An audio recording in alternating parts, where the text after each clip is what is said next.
analyzing a writer's style. We didn't quite get through the final activity from Monday's class, but we're going to finish that off right now. The recording has started. Okay, so question: what does analyzing writer style all about? What are we talking about when we're saying when we say the words analyzing a writer style? What is that? What is that all about?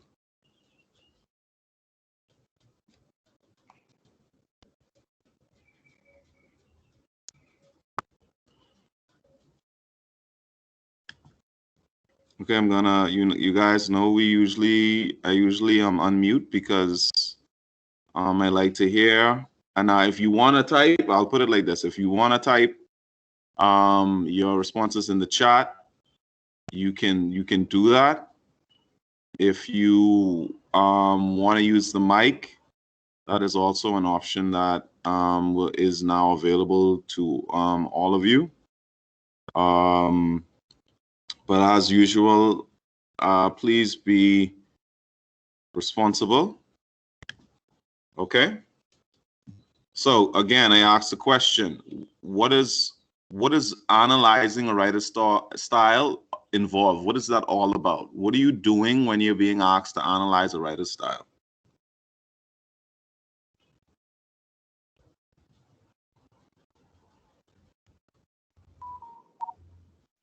All right, the way the reader understands the Shania and interprets the writer's use of words, phrases, and figurative language. Okay, sure. That's a very good answer. Does anyone have another answer they'd like to add? Or are we satisfied with Shania's answer? I know most of you may say you're satisfied because you don't want to answer, but feel free to do so. And by do so, I mean answer.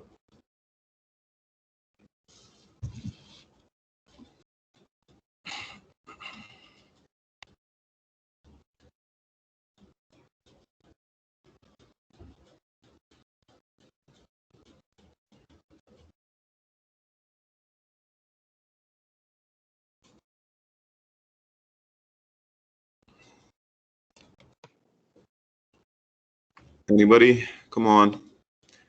Now, I can't wait super long for people to reply. Let's go grade 12. Come on now. Because 12 o'clock, everyone's gonna want to be like, you know, Time's up. Dashing out of the classroom. All right. When in truth,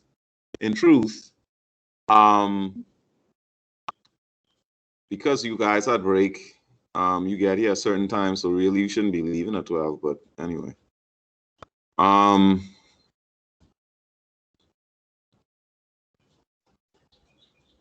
okay. Content being displayed because mine isn't showing. Looking at the techniques used by a writer to make their writing more interesting. Okay, good. Thank you, Deshanda. How many of you cannot see the slide? You cannot see the slide.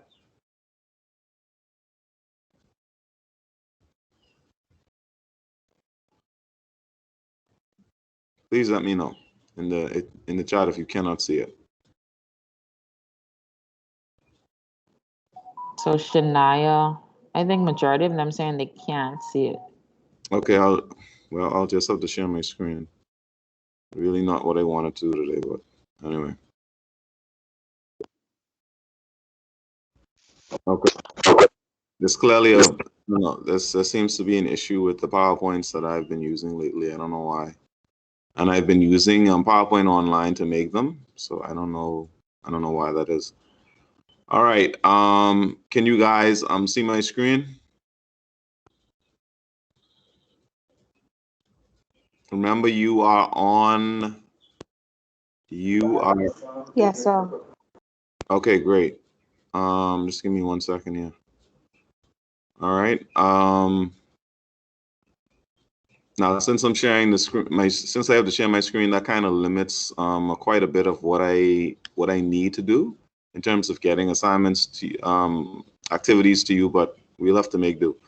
All right, guys. Mrs. Dennis, Mrs. Toot, Mr. Tucson, anyone else answering, saying whether they can see now or not? Tell you right now. We can keep track right now for you. Hold on.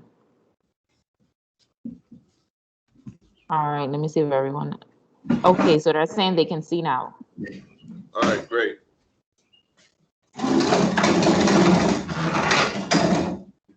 All right, guys. So here are our objectives for the day. Slightly new.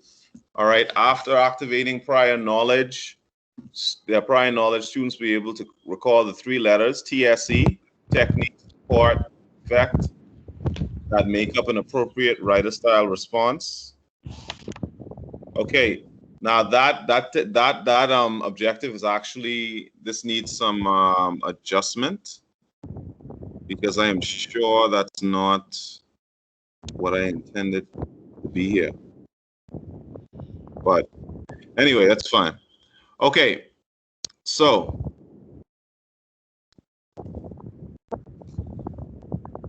all right. What do those letters stand for? TSE. I just shouldn't have shown them so quickly. TSE. When you're looking at analyzing a writer style, what are those three, the significance of those three letters?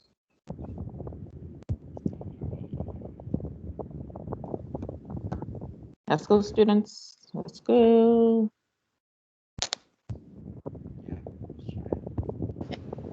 Go ahead, Tyler.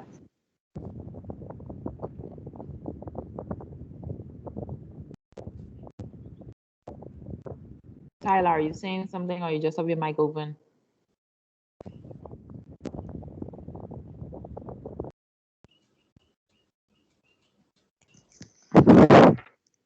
Come on, let's go grade 12.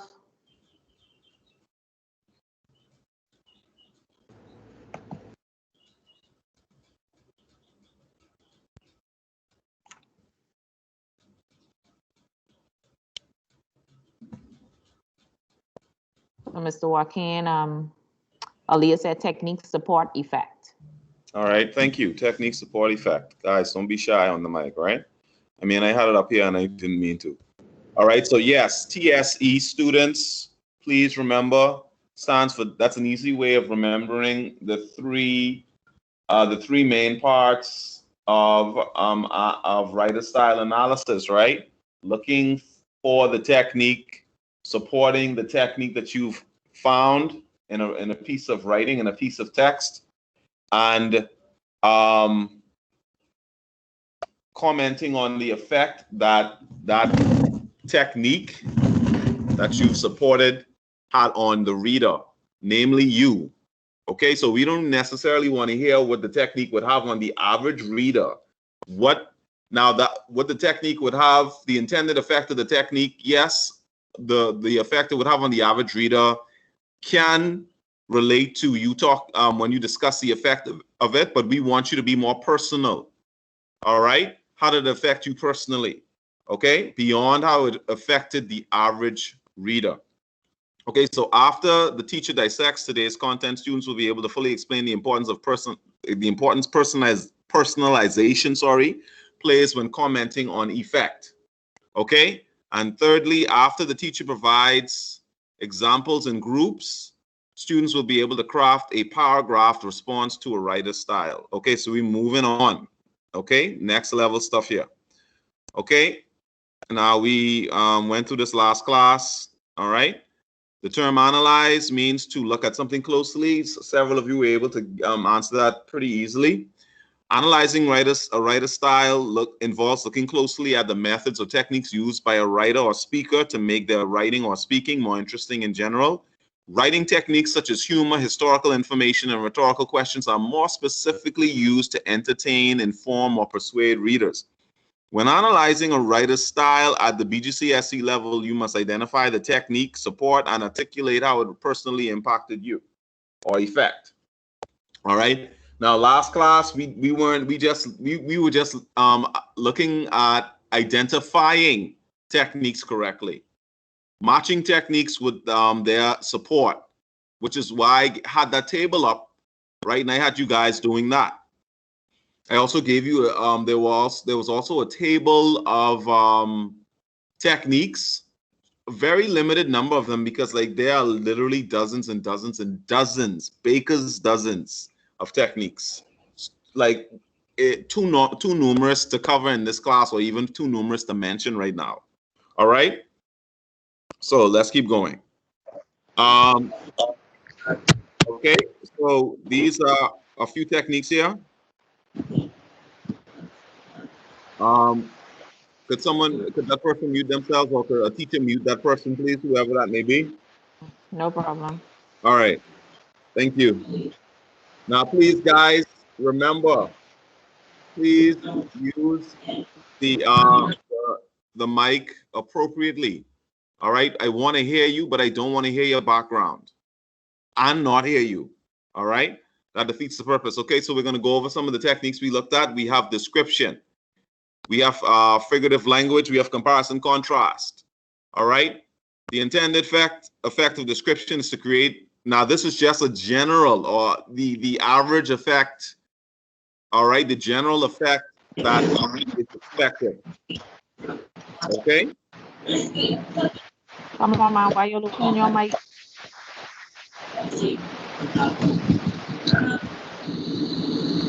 Donovan, please keep your mic mute. Thank you.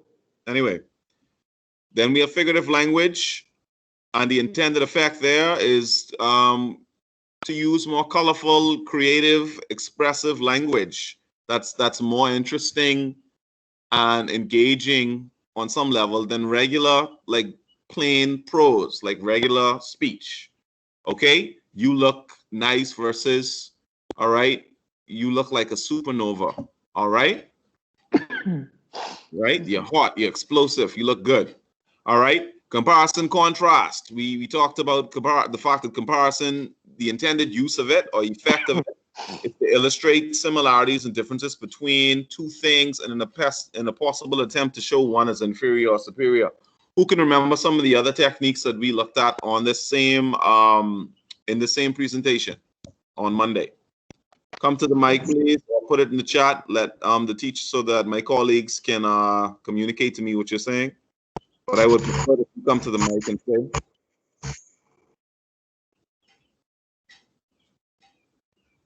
Go ahead, students.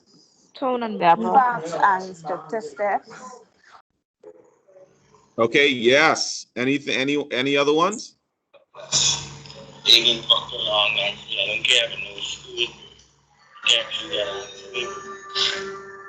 Sorry, I didn't catch that. Hey, please cut your mic off, whoever listening to something, please. Come on, man. Dialogue. Yes, dialogue is also another one. Okay. Repetition. Good. All right, so let's move on then. Okay, yes. All right, so facts and statistics was already mentioned. Repetition and dialogue were mentioned. Flashback, historical information was not. Tone and mood was not. I believe, Mrs. Dennis, the students have this. They should have access to this now, right? I put it in the girls' chat already. Mm-hmm. So, guys, you have access to this information now. Okay, so the PowerPoint. Mm-hmm. Yes. All right, so you should be able to open that up on your device. Right. So we talked about facts and statistics and why. And see, guys, an easy way to remember like how you should comment on the effect is to think about why, like, you would use that technique if it were you. Like, for example, why would you use facts or statistics if in an essay that you wrote? Okay, you would use facts or statistics, all right, to legitimize what you're saying, because facts and statistics, all right, they kind of can ground your paper, all right, and facts and logic, right? The facts and statistics are appealing to a lot of people because they're like, oh, this person clearly cares about what they're talking about. They did their research. They're not just talking off the top of their head, right? They did some research, all right? So if that's why you would use it, that's why the writer would use it. the writer wants to, and you could simply say the effect it had on you is it helped to establish, as far as I was concerned, I fully was on board with what the writer was saying because it's the use of facts and statistics established his credibility. She said, Emmanuel, girl, you there thing. Emmanuel, Oh, sorry. mute. Thank you. Okay. So we also talked about tone and mood. All right, tone. The tone of it. Once you identify the tone, you mention a specific adjective. Like you can say a tone of anger was used. I was able to identify with the writer's indignation or anger at human trafficking because it's a disgusting thing. All right. Flashback, historical information. We talked about how historical information can give you insight into something. For example, why is it that why was at one time why was alcohol prohibited? Why is marijuana now prohibited? There's history there, and once you do some research into the history, it'll give you insight, enlighten you. All right, repetition is used for emphasis. All right, to drive a point home. Okay, dialogue is used to make exchanges between characters in writing more interesting than if the writer simply says Charlene was upset, right? But if rather than the writer saying Charlene was upset, we may hear Charlene's words, and then we can infer that. Sorry, Mr. Walken. Sorry. Okay, so guys, we're continuing with this activity. All right, now we stopped at statistics, I think, or maybe we went to the second one. I don't remember. Okay, so here's what we're doing. Okay, now this is not a group activity. This is an open activity, general activity. So anyone who wants to, but you have to come up to the mic. Don't type and send your answer to the chat. Come to the mic and say what the answer is. All right. Mrs. Dennis, I don't know you or Mr. Tucson or Mrs. Tu can remember where we stopped with this. I think it was at maybe McDonald's. Tell you right now. I think it was at, unlike McDonald's. I think we did. She was as beautiful as a freshly blown rose in springtime. Oh, we did that. We did that as well. If I'm not mistaken, I think we did. Deborah, did we do that? Yes, ma'am. Yeah, we did that, right? Where did we stop exactly, Deborah? Was that the last one we did? The last one we did was he isn't going to. He isn't. Yes, he isn't going to make it. That was the last one, Mr. Tucson. For the sake of clarity for everyone else who may not be paying attention or who may not have been paying attention on Monday, what did we say? Number one, what technique was being used in number one? What's the support there? I mean, sorry, what's the technique there? What did we say?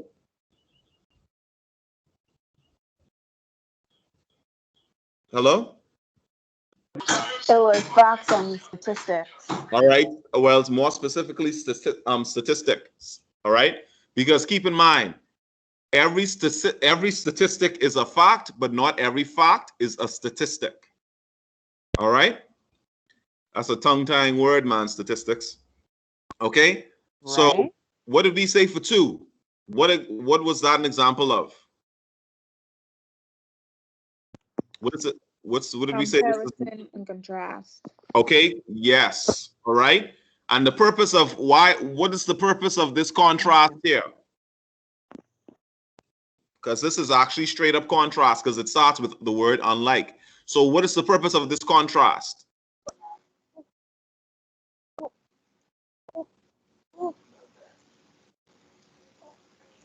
Stating how Burger King is better than McDonald's? Yes. Okay. It's Burger King is attempting to put themselves in a position of superior or present themselves as superior, okay, to McDonald's. And in order to do that, they have to say what separates them. So they have to contrast themselves with McDonald's. And we said number three was what? She was as beautiful as a freshly bloomed rose in springtime. That was an example. That's an example of what? Figurative language. That's figurative language. And A simile. it's a simile. Okay? And we said the fourth one, for the sake of time, I have to speed things up. The fourth one is a dialogue. All right, because there are two people talking to one another. Quotation marks are being used. The language is a little bit more casual or informal with Jay hollering, I ain't even hearing that. Okay? We know ain't is non-standard, so that's not standard English, which is okay. It's okay to use non-standard English in dialogue, but nowhere else. Okay? Or almost nowhere else. The fifth one, Sir Lyndon Oskapinen was born on the 22nd of March, 1930. He became the first black premier of the colony of the Bahamas in 1967. What is that? Flashback. Historical information. I heard flashback, I heard facts, I heard historical information. This is factual here, but this is actually, and it's not flashback, because flashback is more of a narrative technique. This is actually more of an expository technique, right? This is historical information. This is giving you information from history, all right? It is factual, but more precisely, it's historical information, all right? The last one, her lips were lightly coated with ruby red lip gloss. Her brown eyes reminded him of, hold on, I'll have to come out of this to see the entire thing. Reminded him of gently roasted almonds. Her thick lips were lightly coated with ruby red lip gloss. Her brown eyes reminded him of gently roasted almonds. Okay? So, what is that last one an example of? Description. Boom. You got it. That's description. Excellent work, guys. Okay, guys, now it's time for some teamwork, because teamwork makes the dream work. Okay? Crafting a Bgcse level response to a writer's style. Okay, that's what we're looking at now. Okay? When responding to a writer's style, and this is a very important part of this slide. Extremely important. Okay? You must do I have 6 items here. Okay? Firstly, you must write a paragraph response. At least one indented paragraph should be present in your response. Okay? Secondly, you must write an introductory sentence. Okay? Example, Toni Morrison / the writer / the author uses a variety of techniques to convey Milkman's sense of angst and confusion. That's just an introductory sentence, people. Anyone remember what else I advised you to create introductory sentences for? Anyone remember what we were looking at? It was last week, where I said you should have a little introductory sentence for this particular response. Who can remember? Summary writing. Yes, thank you. All right. You should also have a concluding sentence. Example. These are just a few techniques employed by the writer to make the passage / story engaging and thought-provoking. All right, forgot my quotation mark at the end there, but that's gonna drive me crazy. I went to say that's okay, but that would have been a lie. All right. All right, so from current slide. Okay, so let's keep it moving. Let's keep it moving. All right. After carefully combing the passage for them, outline the identified techniques, 7 or 8. Remember I told you 7 or 8, that's the magic number for the summary question, for the directed writing question. All right, sorry, those are the magic numbers for those questions and the technique question. Examples, and I have many examples here, guys, and this list is not exhaustive at all. Like, I mean, like I'm not kidding when I said like there are so many. All right. Examples of techniques that you may find in a passage: dialogue, contrast, comparison, figurative language, repetition, flashback, facts, historical information, local color, colloquialism, description, tone, mood, use of song lyrics, emotive language, statistics, pathos, logos, ethos, background information, use of photographs, listing information, use of italics or bold text, I don't have it here, but humor as well. Okay, but this is a pretty substantial number of techniques. All right, maybe close to 20 right here, and these are pretty common. These are pretty common. Well, some are more common than others. All right. After you found the technique, you must support them. Support them by paraphrasing or sorry about that. By paraphrasing or occasionally quoting evidence from the passage. So once you say there's a description, all right, that was the technique. You have to either, it's best to paraphrase it or on occasion quote it. Don't keep quoting it over and over. We don't want that. All right. You can you can quote it. But it's paraphrasing is a bit better, if you ask me. Okay, it's more impressive. But if you're gonna quote, make sure that you keep your quotes short. You can use ellipsis, the 3 dots. So you can begin the quote, put the 3 dots in there, and then put the end of the quote, and the examiner will know, oh, she's quoting this particular, or he is quoting this particular line from the passage.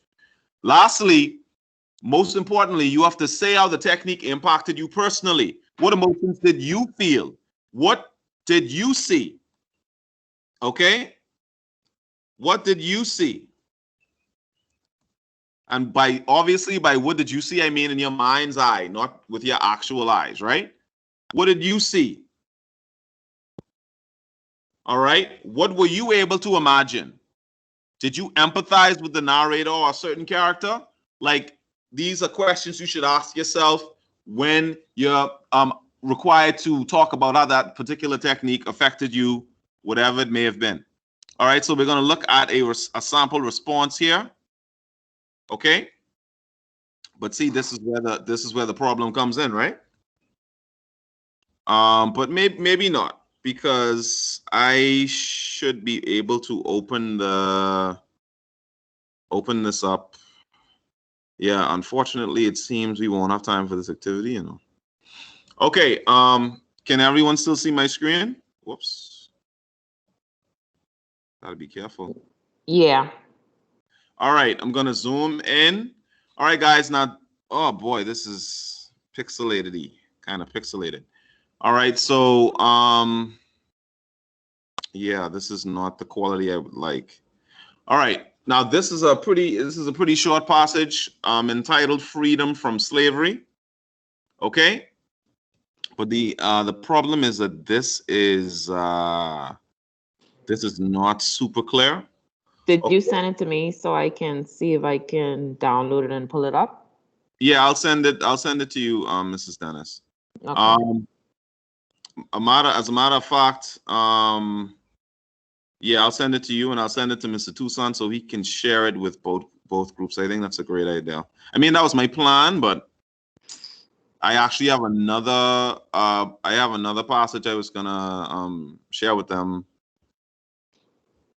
but it's okay. All right, so I'm sending them to you right now, and you can share them with the girls. And Mr. Tucson, I'm gonna send you the I'm gonna send you do the same thing. Okay. I'll share it with the girls now then. Okay. Yeah, so I have to just click send, and then it should go through.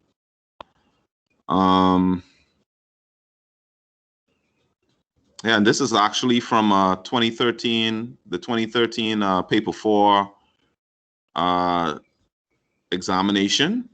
It's the part. What I like about the passage, it is because it's short, relatively short, and it is also interesting. I think the students will find it interesting because it's an excerpt from I think a book by Booker T. Washington, written by Booker T. Washington. Because he was actually, now Booker T. Washington was a prominent, I guess you could say a prominent black man in terms of in terms as far as like civil rights for black Yeah. people. Now this he was way before like Before Martin your Luther King. time. He was way before Martin Luther King, and he was a prominent black figure, a well-educated black man. His parents were slaves, and he actually was able to remember as a child when slavery ended in the United States in 1865. Oh, Which wow. which is what this passage was about. But like I said, Booker T was born like in 1858 or something, so he's been there. Yeah. So yeah. Okay, guys. So I'm just gonna look at the passage here. All right. Girls, I'm going to send it in the group now. Okay, Mr. Tucson, just please send that to the boys. Freedom from slavery. No problem, Mr. Walker. All right, finally, the war closed and the day of freedom came. It was a momentous and eventful day to all upon our plantation. We had been expecting it. Freedom was in the air and had been for months. Deserting soldiers returning to their homes were to be seen every day. Others who had been discharged or whose regiments had been discharged or paroled were constantly passing near our place. The grapevine telegraph was kept busy night and day. The news and mutterings of great events were swiftly carried from one plantation to another. In the fear of Yankee invasions, the silverware and other valuables were taken from the big house, buried in the woods, and guarded by trusted slaves. Woe be to anyone who would have attempted to disturb this buried treasure. The slaves would give the Yankee soldiers food, drink, clothing, anything but that which has been specifically entrusted to their care and honor. As the great day drew nearer, there was more singing in the slave quarters than usual. It was bolder, had more ring, and lasted later into the night. Most of the verses of the plantation songs had some reference to freedom, such as "Swing low, sweet chariot, coming forth to carry me home." True, they had sung these same verses before, but they had been careful to explain that the freedom in these songs referred to the next world and had no connection with life in this world. Now they gradually threw off the mask and were not afraid to let it be known that the freedom in their songs meant freedom of the body in this world. The night before of the eventful day, word was sent to the slave quarters to the effect that something unusual was going to take place at the big house the next morning. There was little of any sleep that night. All was excitement and expectancy. Early the next morning, word was sent to all the slaves, old and young, to gather at the house. In company with my mother, brother, sister, and a large number of other slaves, I went to the master's house. All of our master's family were either standing or seated on the veranda of the house, where they could see what was to take place and hear what was said. There was a feeling of deep interest or perhaps sadness on their faces, but not bitterness. As I now recall the impression they made upon me, they did not at the moment seem to be sad for the loss of property, but rather because of parting with those whom they had reared and who were in many ways very close to them. The most distinct thing that I now recall in connection with the scene was that some man who seemed to be a stranger, a United States officer, I presume, made a little speech and then read a rather long paper, the Emancipation Proclamation, I think. After the reading, we were told that we were all free and could go where and when and where we pleased. Some wept. My mother, who was standing by my side, leaned over and kissed her children.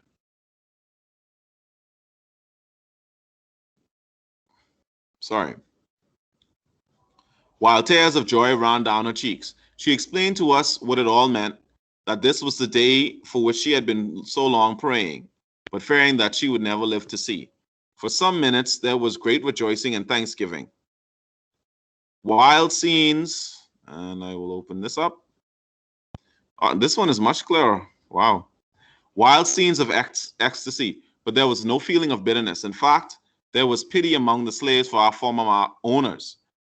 The wild rejoicing on the part of the emancipated colored people lasted but for a brief period, for I noticed that by the time they returned to their cabins, there was a change in their feelings. The great responsibility of being free, of having charge of themselves, of having to think and plan for themselves and their children seemed to take possession of them. It was very much like suddenly turning a youth of 10 or 12 out into the world to provide for himself. A few hours in a few hours, the great questions with which the Anglo-Saxon race had been grappling for centuries had been thrown upon these people to be solved. These were the questions of a home, a living, the rearing of children, education, citizenship, and the establishment and support of churches. Was it any wonder that within a few hours the wild rejoicing ceased and a feeling of deep gloom seemed to pervade the slave quarters? To some, it seemed that now that they were in actual possession of it, freedom was a more serious thing than they had expected to find it. Gradually, one by one, stealthily at first, the older slaves began to wander from the slave quarters back to the big house to have a whispered conversation with their former owners as to the future. Adapted from Up From Slavery by Booker T. Washington.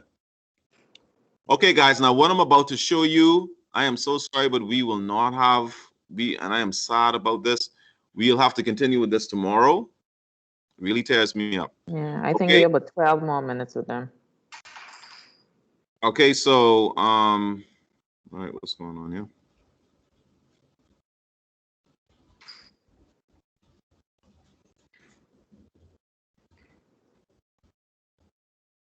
All right.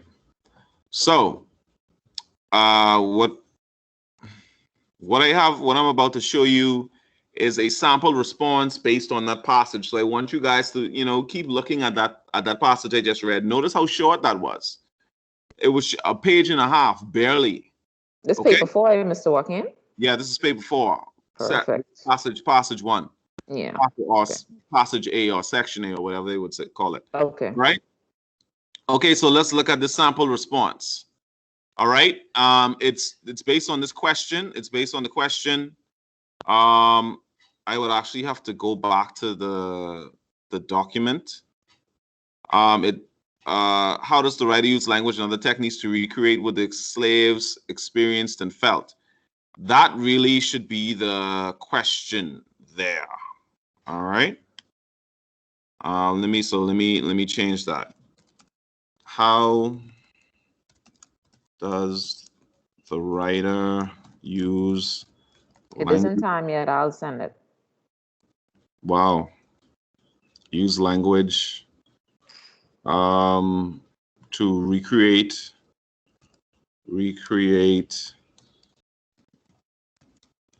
what the slaves felt and experienced. And that is worth how much? 14? Oh, experienced and felt. Experienced and felt. And that is worth a whopping 14 marks, people. All right, from current slide, let's do it. All right, so here we go.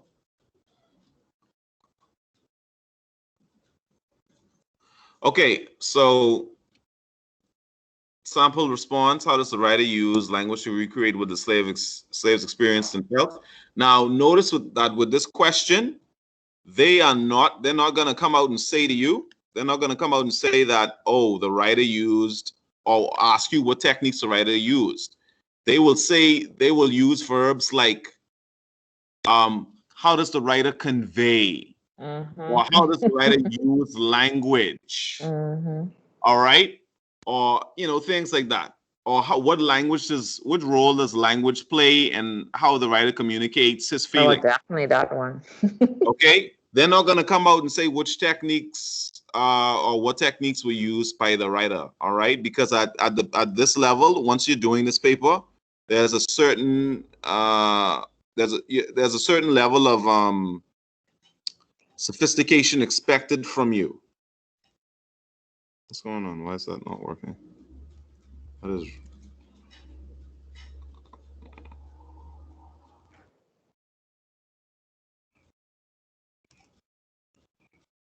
Okay.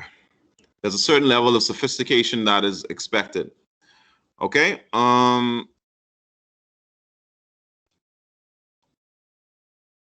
right. So let's look at it here. I have it color coded. I didn't color code the bottom or the second paragraph, but that's okay.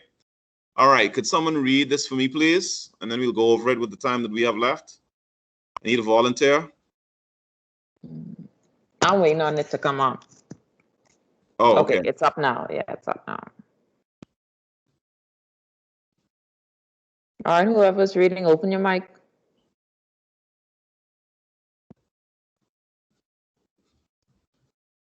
Sample writer style response. How does the writer use language to recreate what the slaves experienced and felt? A multitude of techniques were employed by the author to make us empathize with the slaves. Firstly, T. Contrast was one of the most prominent techniques featured in the excerpt. S. There are marked differences between how the slaves felt before, during, and after emancipation. E. I was able to empathize with their sense of hope, their joy, and ultimately their fear and uncertainty. Additionally, the writer used T diction when he calls the day of freedom S. S is momentous. S momentous and evental. E. This choice of words allowed me to see how truly life-changing this event was for people who had been slaves all their lives. Okay, that's Deborah. Yeah. Thank you, Deborah. All right. Now, guys, could someone do me a favor and identify the introductory sentence? I mean, it's pretty easy, right? Where do I have the introductory sentence here in this response? It's in blue. Yeah, but where A it's in. multitude of techniques Yes. were employed. So I have an introductory sentence here. Okay, great. Thank you. Now, what's the first technique I talk about?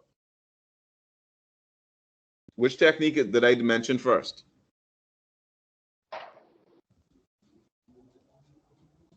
Contrast.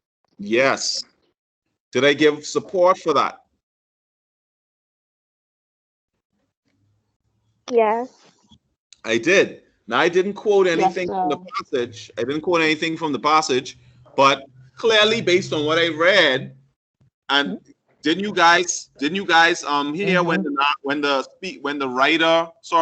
when Booker T. Washington talked about at first how some people were celebrating and then they became more subdued and then like it became gloom, like what are we going to do now? All right. So there was a clear difference, a shift in how the slaves felt. Prior to when they were just rumors of their freedom, they were singing and singing in their cabins, and when they were freed, they were crying and dancing and celebrating. And then after freedom, they were like, wow, okay, now we have to figure out where we're going to live, how we're going to feed ourselves and our children, how we're going to work, right? We have to take care of ourselves. So I didn't have to quote all of that from the passage. I simply relayed that by paraphrasing. Okay. And lastly, what is the effect that I used here?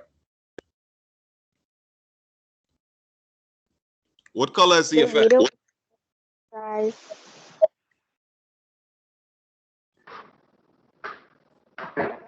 I was able to purple. All right. I was able to, I think that's purple. I was able to empathize with their sense of hope, their joy, and ultimately their fear and uncertainty, because they were hopeful in the beginning that they would be free. They were joyful when they were, and they were fearful and uncertain after they thought about it. Okay? So, guys, this is how you're supposed to like frame your response. All right, this is how it's done. Now, keep in mind, this is paper 4, and I'm just looking for the link so I can send it to you guys. I have it, Mr. Walken. Okay, thank you. This is paper 4, and this is like a higher level. You're operating on a much higher level, and like I said, so your writer style response, if you do it properly, can end up being kind of on the long side, because you should have at least 7 techniques identified, and I've only identified 2 here. I only have 2. Okay. The second one is diction. Diction means word choice. Like we use certain words because we want to convey certain ideas, certain feelings. Okay. So the writer, Bgcse, uses the words momentous and eventful. He could have said it was an important day, or it was a big day, or it was it was meh. But he doesn't. He says momentous and eventful because, yeah, you could imagine being that's like being in prison your whole life. And you don't even know, you can't even imagine what freedom is. You just hear about it, right? You don't even know what it feels like. And then one day it's like, boom, you're all free. Now get out of my house, get out of my sight. Okay? So yeah, that had to have been a life-changing, momentous, like a major shift. All right? So yeah, and again, I personalize it. I talk about how it allowed me to see that this must have been severely life-changing for people who had always been slaves. All right, diction. I use a quote in this. I use a quote in the second paragraph. All right, momentous and eventful. I quote those two words. All right, guys. So we'll have to stop here. Okay, unfortunately, now who can remember what is TSE? What does TSE stand for? Technique, support, and effect. All right, thank you, Shania. And when you're commenting, or when you're writing your response in paragraphs, what are some things you have to do? What do you have to do when you're writing in paragraphs, not just identifying the techniques?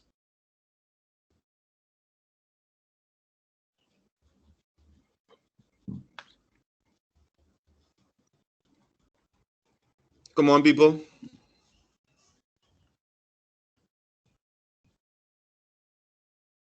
Come on, grade 12.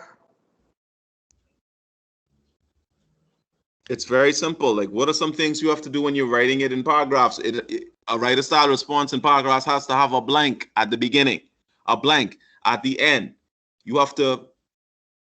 What else? Use certain words which are what? Come on now. Introduction and conclusion. All right, introductory sentence, concluding sentence. Thank you, Fedna. Oh, one thing I forgot to mention, you should Use also include. transitional words. Yes, and I didn't have that on the slide, but you should, just how you use transitional words for Yeah.